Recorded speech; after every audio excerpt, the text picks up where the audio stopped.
Hello everyone, this is Joe the Orange, and today I'm going to be playing Wardogs as Arminius, but this time as Tier 5 Arminius. You may have noticed I've already popped Infiltrate. I want to get into combat as quickly as possible because I am the highest tier on my team. So I have popped that ability early so I get the movement bonus as well as the charge bonus and vision bonus. Vision is very important when you're the first unit going in. I can run in here and see if I am going to get ambushed or not, and then retreat if the situation seems bad. I have also kept one dog unit back because there might be cav coming onto my left flank and I need that wardog unit to stop any cav charges. Fortunately that isn't the case. Instead I have ran into barbarian infantry and archers. As you can see, I am getting that wardog unit that still has their dogs to chase down the archers. I do screw up here, I released my dogs a bit too early, and they do run back to fight that infantry unit. That is one of the disadvantages of wardogs. You cannot actually control the dogs directly.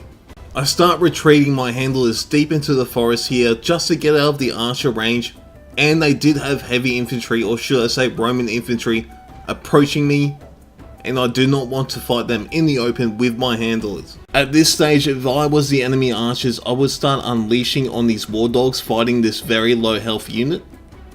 It would have been pretty friggin' good for them. Fortunately, that didn't happen.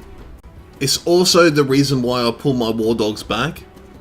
These little immortal units of 2 or 3 men can be your doom, because the enemy archers can start unleashing and they're mostly going to hit your unit. The Roman infantry has followed my trainers into barbarian terrain, and this is a big tip I want to give new players. When you play the Romans, you mostly want to stay in the open. You do not want to fight barbarians in the forest. That is their turf. If you ever see a barbarian player retreating into the forest, do not think, oh my god, look how scared he is, he's retreated into the forest. It's a trap. It's a flipping trap, bro. You feel like you're in Thailand all over again. There's flipping traps everywhere, you just don't know what to do. Especially with the movement bonus barbarians get in the forest. They can surround you very quickly, while you will not be able to position yourself as well as Roman infantry in the forest area. Keep in mind, when you are playing Roman infantry, you do not really have that many movement abilities, while the barbarians have abilities like infiltrate, momentum, as well as terrain bonuses. They are always going to outmaneuver you in the forest. Our team does have a strong lead at this stage, but the enemy does have a strong presence in the middle of the map that may push forward to our cap. I can see from the icons in the background there that it's mostly spears, pikes and archers. Not really a threat to wardogs unless it's Leo. Usually I wouldn't run into the open against archers that are defended, but on this map, that cliff there, or should I say that little hill there, can defend you against archer fire, and I recommend using it. It really comes in handy. So I've chased those archers until they retreat behind their infantry.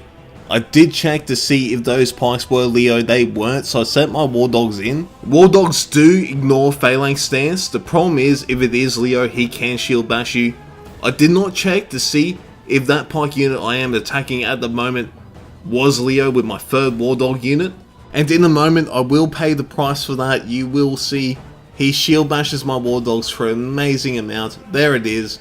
Peanut must really hate the Spartans. They just kill so many damn wardogs with their shield bash ability. Now that the enemy pikes on this side are almost dead, I can run in and chase down those archers with my momentum ability. And I did recall some of my dogs to start chasing those archers because they can outrun you in some situations if they use dash or rapid advance, etc. But they cannot outrun the dogs. And on a side note, if you are running consumables on your wardogs, I recommend incentive or dog whistle, depending on what you've been facing recently. Dog whistle I find more useful when you are facing cavalry and archers, so you can chase them down quicker with your wardog units. Incentive I like to use more against infantry. Now that this game has pretty much come to a close, let's move on to the giveaway. I'll be giving out possibly 10, 20 or 30 arena keys over the next week. I've got arena keys coming out of every freaking orifice. There are some restrictions though. These are in fact Asian beta keys. That's right, these keys have an ethnicity. The minute you enter this key, you will be an honorary Asian and limited to the Asian servers. No crossing the ocean. There is no escape. For your chance to win, just leave a comment in the comment section on what is your favorite song of all time and why. It could be anything, man. It could be anything.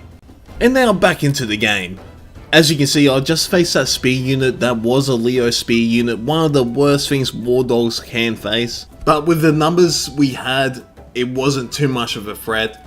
And now we do have to deal with these little tiny little flipping units. And if our team had any chance of losing, I just would not engage these pikes at all. Especially since they are Leonidas pikes.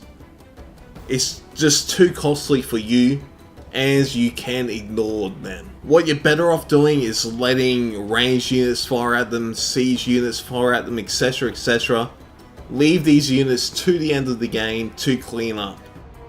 This is also where Vercingetorix comes in handy if you have one on your team. He can approach the pikes that the Leo player is playing, or the spears that the Leo player is playing, chuck down that scorched earth, burn him to death. One counter that is very good against Leo pikes, but that you rarely see, is Caesar Cav or Caesar Infantry. Because of the silence ability, he cannot get into phalanx, and if you keep one unit back with that silence ability, he cannot even use his shield bash, leaving Leo's pike units with their basic stats that aren't very impressive compared to Roman cavalry and swords. Also, you can use Sinani pikes, which I think should have the advantage because they can maneuver way better than Leo pikes, and when it becomes pike vs pike, shield bash does not come into equation. That is just a theory off the top of my head. I haven't really run into that many encounters with that scenario. Anyway guys, I hope you enjoyed this video. Please subscribe and thumbs up and all that stuff every other YouTuber says. Whoop!